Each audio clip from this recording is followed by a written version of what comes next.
से भइली गोरी तोहसे मिलनवा, रतिया जोर लागे निकी लागे दिनवा, हर पल आवे हमके तोहरे सपनवा, हर पल आवे हमके तोहरे सपनवा। जब से भइले राजा तोहसे मिलनवा, तोहरे सुरतिया से हटे ना ध्यानवा, तोहके बनाइब हम आपन सजनवा, तोहके बनाइब हम आपन सजनवा।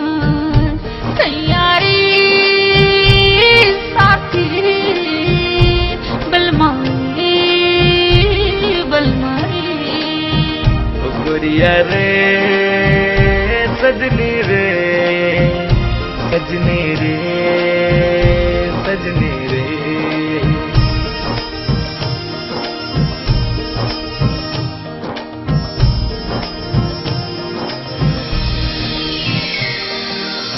मन बहकावे तोहर पाँव के पैजनिया, दिल बाजुड़ावे तोहर नाक के नथनिया। मन बहकावे तोहर पाँव के पैजनिया, दिल बाजुड़ावे तोहर नाक के नथनिया।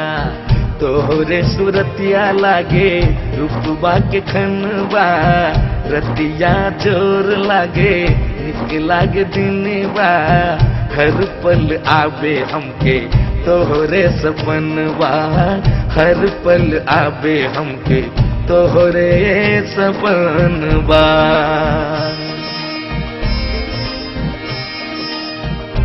गोरिया रे गोरिया रे सजनी रे सजनी रे।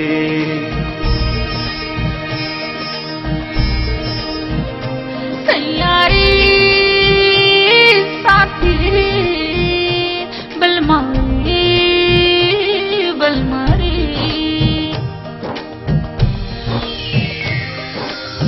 तोहरा से निक नाही केहू संसार में, जिंदगी बिताइब अपन तोहरे ही प्यार में।